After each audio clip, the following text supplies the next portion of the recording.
Jed Pike rode in from the cattle trail with noon dust in his teeth and the tent ground already heaving like wheat under wind.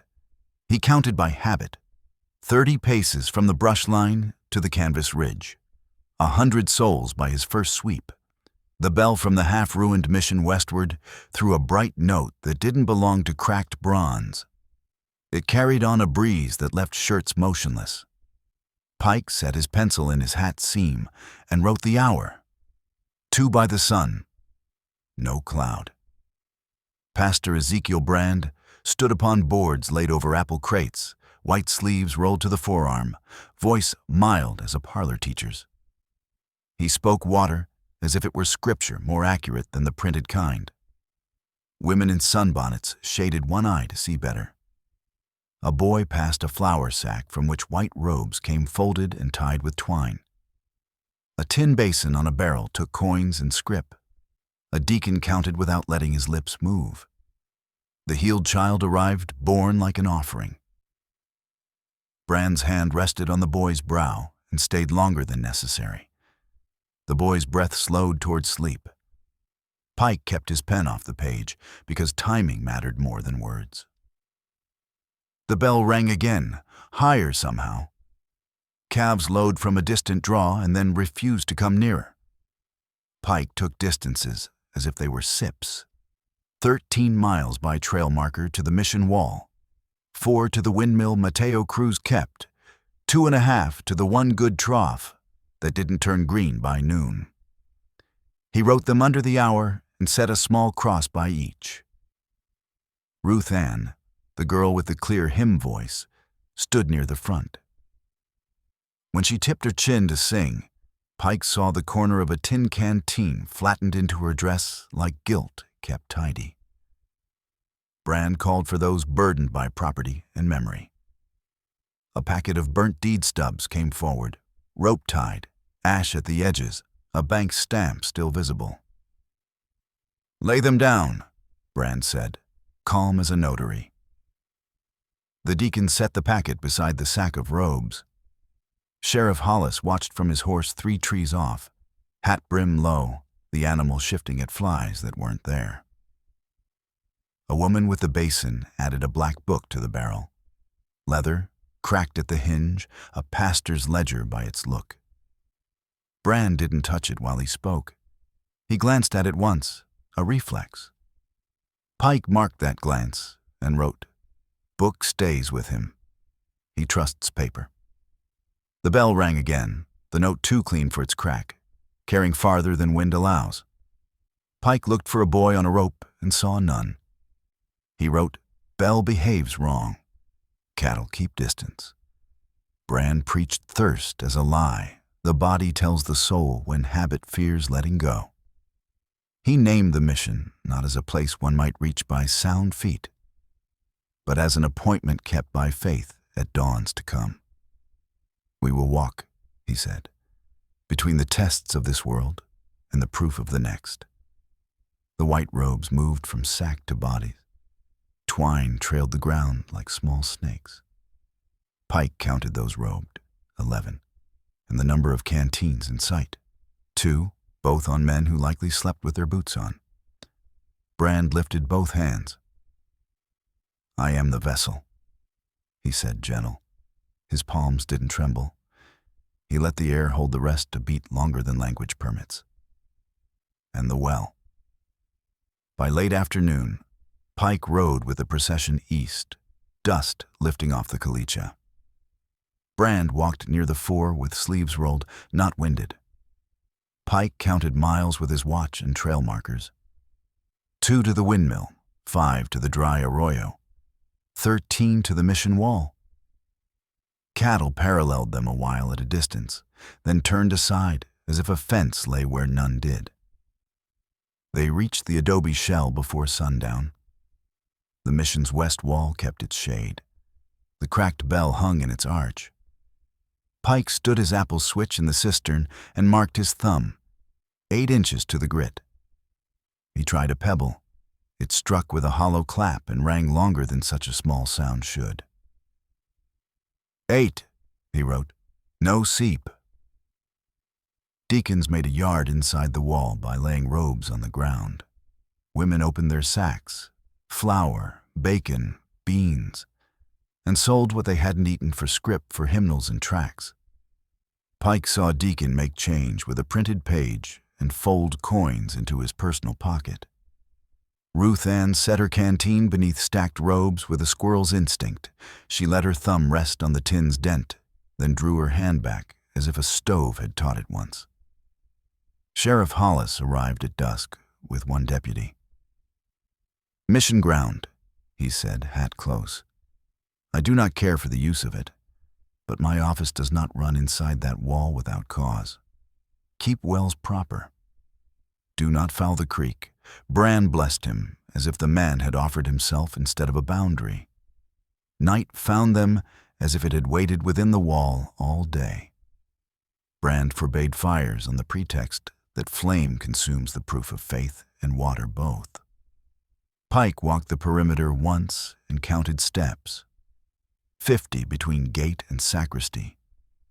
40 to the place where the wall had fallen and been mended with stacked robes. At dawn, he measured the cistern again. 8 inches, no rise from the night's dew. Brand's count was 47 in white by breakfast. Pike's tally agreed. By mid-morning, cattle came close to shade at the outside wall. Twice they approached the troughs, twice chose to stand aside. Mateo Cruz appeared beyond the brush, hat in hand, and didn't enter. He pointed toward his windmill with 2 fingers and drew them across his throat once. Then he wheeled and left. Pike tried to send a note by a Mexican boy who carried jerky between camps. "To the office at San Miguel," he said, silver in the boy's palm. "Say a reporter needs the sheriff and a doctor within a day." The boy's eyes flicked to a deacon by the gate and back. By early afternoon, food gone soft in the heat had been traded for hymnals and more white cloth. Brand preached that the body lies and the soul knows. He spoke thirst as a test only the chosen could hold without complaint. Pike measured cracked lips and wrote shade steps from gate to sacristy. 6. Water skins in sight, none. Mouths dusky. He walked behind the wagons to note supplies. 2 barrels waited near the smallest mesquite, hoop iron rusting into the staves. The ground under them kept a dark ring where wet had wept out. He put his palm to the wood. It held the clean cool of usefulness. Later, while hymns ran without language, Pike saw 2 men roll those barrels out along the back wall toward the arroyo's drag, not toward the gate or any mouth, but toward thorn and stone. He followed at a quiet distance and watched water being left behind on purpose. By mid-morning, the cistern still read 8 inches by his switch. Heat came on like bookkeeping, inevitable, incremental. The cracked bells stayed quiet, but the mission air kept a faint metal taste. Cattle held to the wall's outer shade and refused the troughs a second day. Brand called for the burdens of this world. People came forward with packets and papers. A woman laid down letters tied with ribbon. A man added 2 folded deeds. Deacons fed them into a brazier, the only flame permitted, until ash took the shape of language and fell. Pike wrote deeds burned, letters destroyed, brazier sanctioned, though fires banned. Sheriff Hollis arrived near 9, dust on the horses' pasterns. "You will not fence a public well," he said. "You will not foul the creek. I recommend shade and water as remedies having proved their worth since Genesis." Brand lifted a hand and named jurisdiction, mission, sanctified ground, souls under care. 2 deacons rested palms on rifle stocks. Pike wrote the warning and the hour and the sheriff's last line. "If I must come back, I will bring what paper is necessary." Women fainted toward noon. 2 were brought to the cistern rim. Deacons recited over them until breath returned. No dipper came. Pike set his switch in the cistern again, 8 inches still, and cut a second notch to see drop if it came. There was none. Brand preached separation. He spoke of ties cut, of property untwisted, of the next dawn's proof. Thirst, he said, is the body's last lie. Deacons walked through the white with a basket for scrip. Pike logged counts, robes in white, 31, canteens visible, 1, food stores traded for cloth, rising, cattle at troughs, none. The brazier ate its share of letters. Ruth Ann sang, a hymn that gives a man permission to hold breath in the rests. Pike moved along the wall, writing shade steps. 6, rest intervals. 8 measures, lips fissured, color dusky. He kept his own canteen in the saddlebag, beyond sight. He sent his first dispatch with the Mexican boy, a short note. Mission ground, cistern 8 inches, sheriff warns, followers burning deeds, cattle refuse troughs, request doctor and authority. The boy's eyes cut to a deacon and back, sharper this time. Toward late afternoon, a deacon dragged a crate from the sacristy, hymnals with cheap bindings. Pike thumbed one book's gutter and found another hand.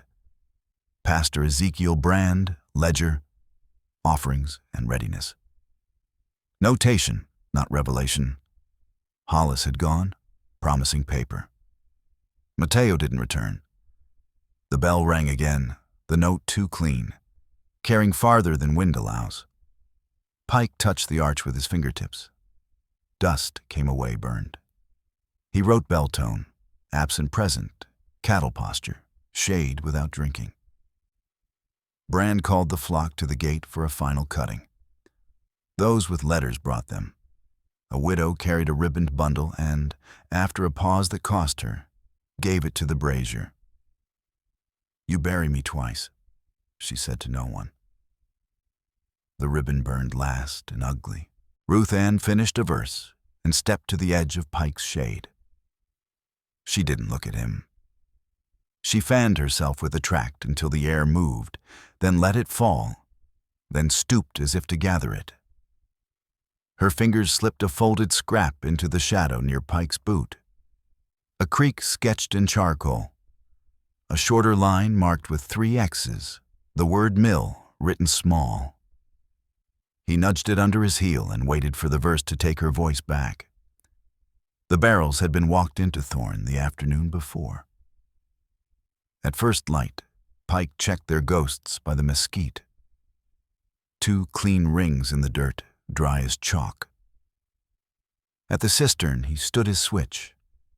The notch that had kissed 8 inches yesterday now sat a hair above grit. He marked the wood again and wrote, "Drop, a 1/4 inch, no seep." Brand forbade departures before breakfast, a fast of feet. Deacons posted at the gate like barn cats at a mouse hole. People drank hymn instead of water, voices papery. Ruth Ann knelt to straighten her robe and slid her canteen farther beneath it. Tin whispered against caliche. Cattle came to the wall's shade and kept it with long patience. Once, a steer nosed the trough and jerked back as if the wood had sparked. Mateo's windmill, a mile off by Pike's maplet, turned a quarter, then stilled against a sky without wind. Sheriff Hollis hadn't returned. Brand's sermon laid thirst down like a suit a lawyer no longer finds useful. He spoke of bodies as engines that lie, of readiness as a grace a man can cultivate by denying sense. His leather ledger lay on the barrel near his elbow. Brand rested 2 fingers there when he made his points. Heat stacked without spectacle. Lips went the color of bad plums. Children quieted, not from piety but economy. Pike reran the yard, measuring shade. When a woman sank boneless at the robe breach, the deacons took her wrists and recited until breath returned. He took his second dispatch from his pocketbook, pared it down to a slip a boy could hide, and wrote small. Mission yard sealed, forbidding departures, cistern falling, Cattle refuse troughs. Request doctor, sheriff. He found the Mexican boy and pressed the slip against the hatband. Windmill first, then San Miguel. At noon, the bell gave one bright syllable. No rope showed. The sound set teeth on wire. Ruth Ann looked up as if a singer had changed key without warning. The congregation didn't seem to hear or heard and agreed. The Mexican boy came back before afternoon thinned, sweat printed in salt across his shirt. He stood at the robe breech and from under the hatband took Pike's folded paper.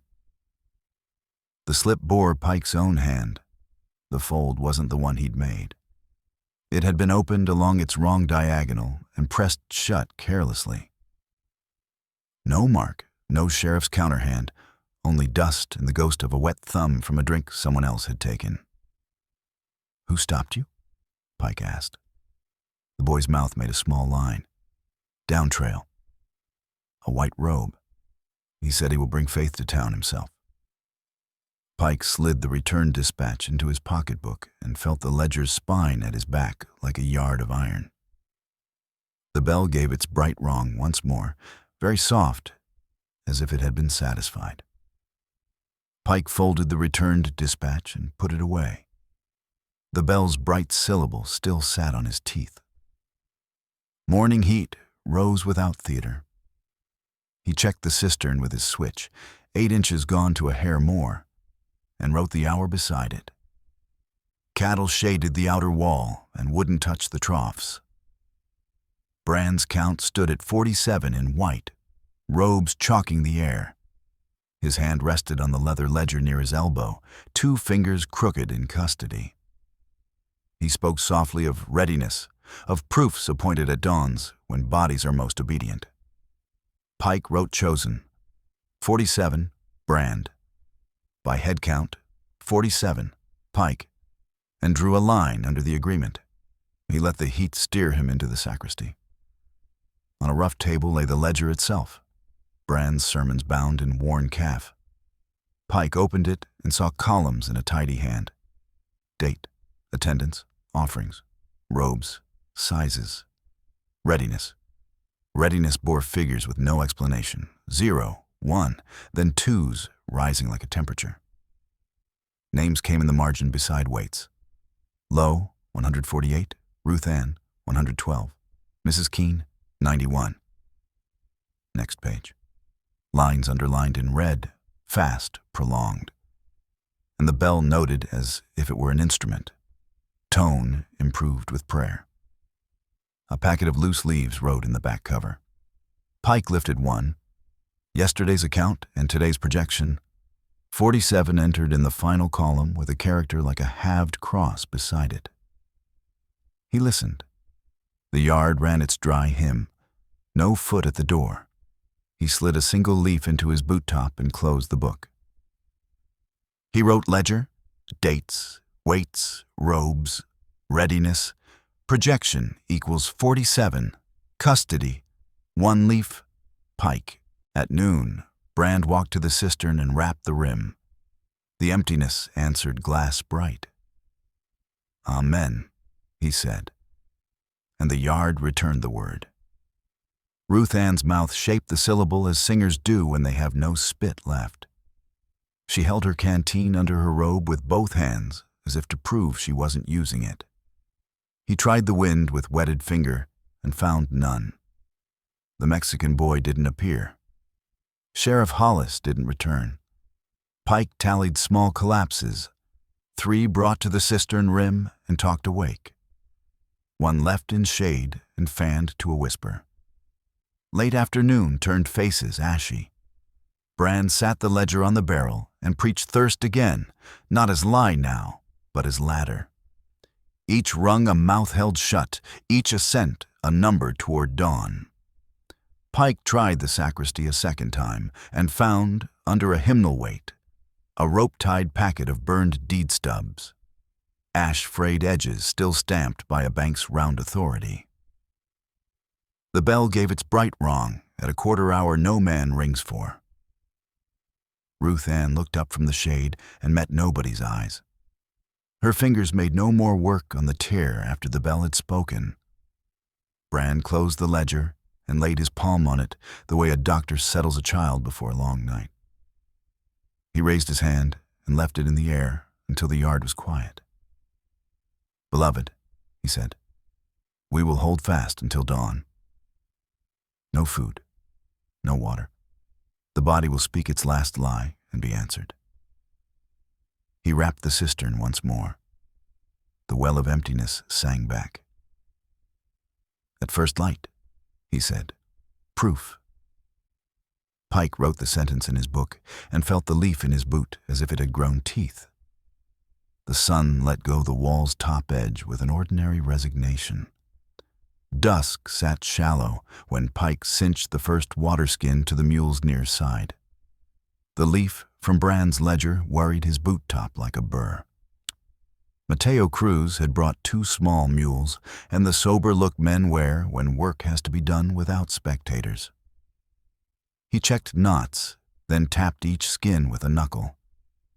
The sound water makes in tight goat hide, a dull alive note. They skirted the mission's back, where the robe-mended breach lay soft. Inside the yard, white moved like moths that had learned order.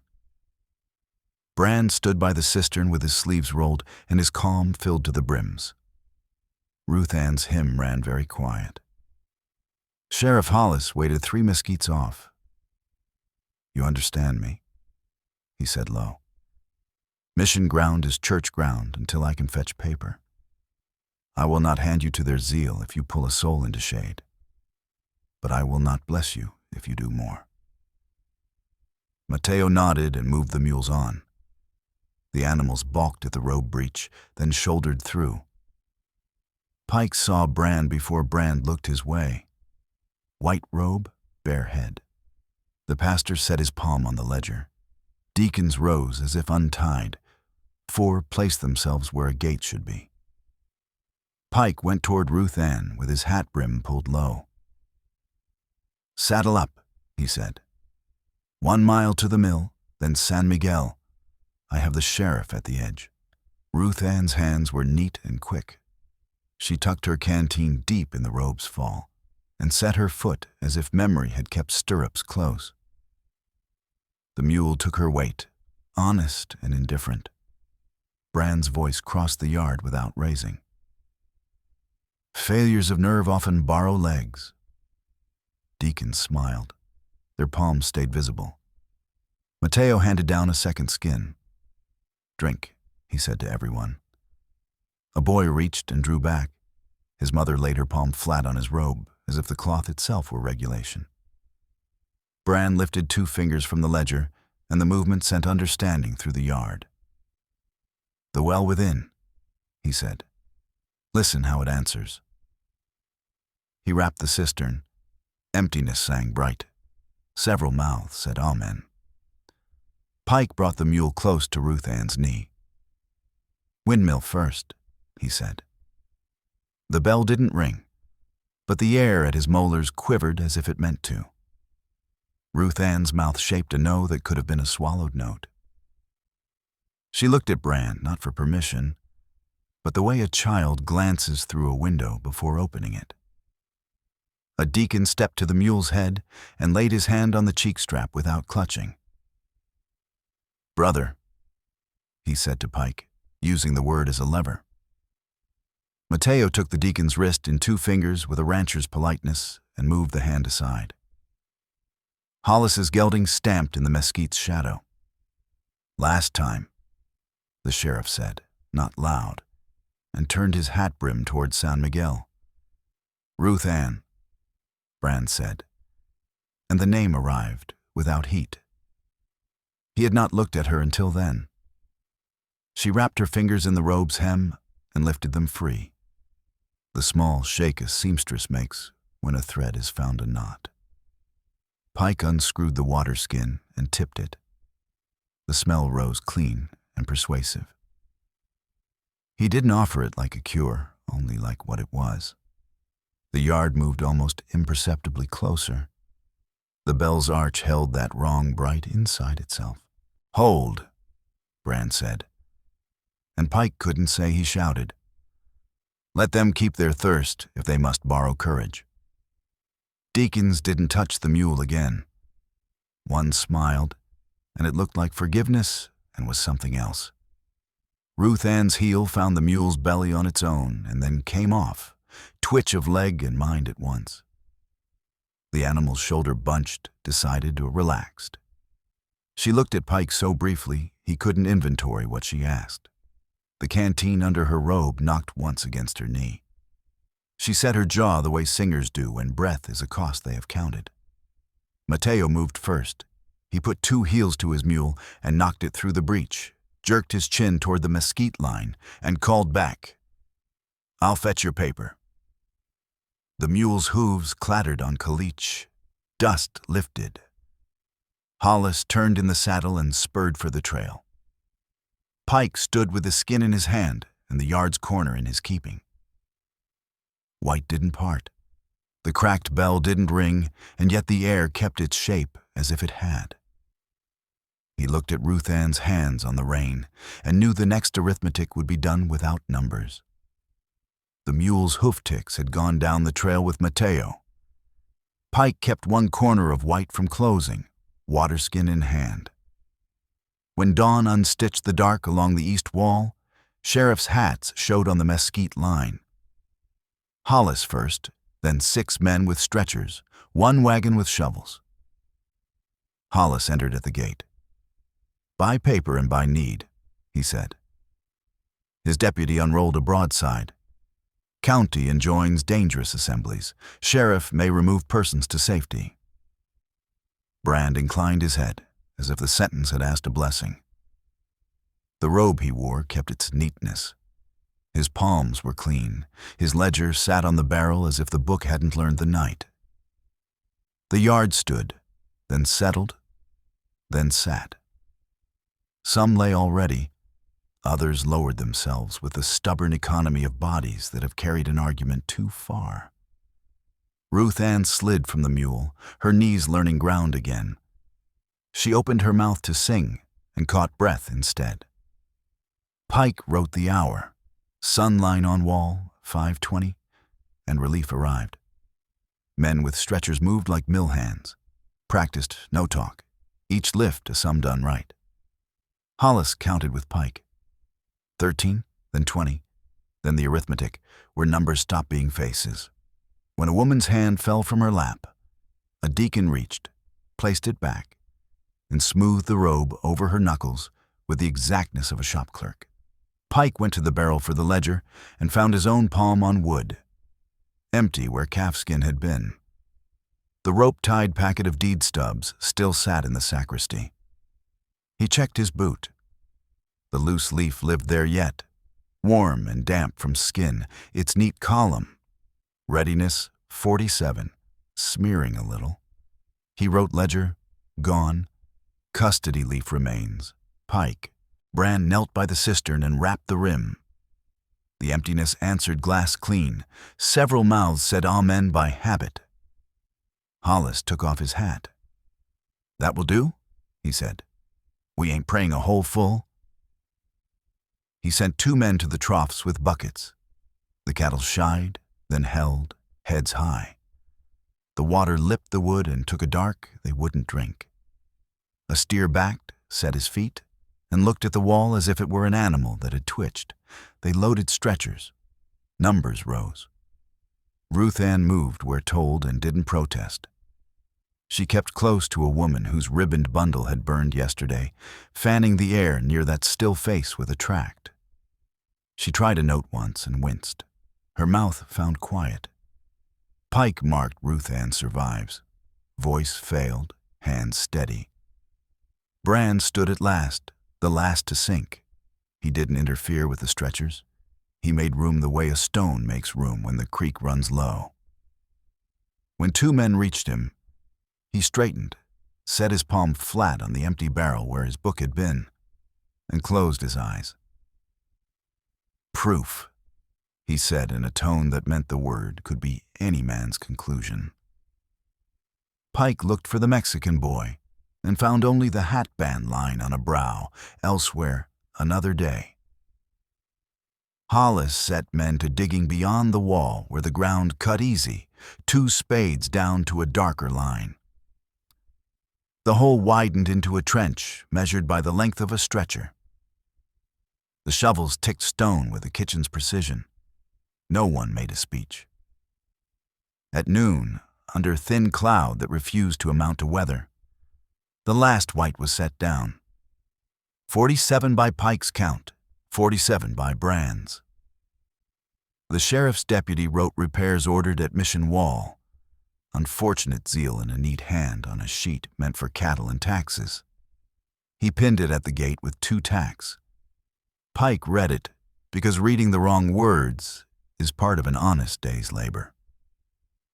In San Miguel, the paper would print Hollis soft and the county prudent and the mission ground refreshed. Pike knew. He felt the shape of the sentence before ink. He looked at the troughs one last time. The cattle had drifted away. The water kept its neat black, a glaze a baker might envy. He tasted bronze, though the bell didn't ring. He put the ledger leaf into an envelope, cut from news stock, and wrote on it as he would on a headstone. Brand ledger, readiness 47, recovered leaf only. He sealed it with a thumb that hadn't enough spit and tucked it in his satchel where his dispatches should have gone. He left the rope-tied deed stubs where they lay. Toward evening, men planed planks and raised a picnic platform where the robe breach had been, a public courtesy like a blush over a bruise. Children from the mill road would run toy horses there soon enough. Pike stood with Hollis at the wall's shade and measured silence by steps. Gate to sacristy, 50. Shades creep, 8 by sundown. "You'll file?" Hollis said. Pike nodded and didn't say what. Wind came up from the canyon and kept a low sermon the old bell didn't need to help. Pike closed his book, let the watch tick in his pocket, and tasted bronze again the way a man remembers a name and doesn't speak it. The cattle held the far shade and wouldn't drink.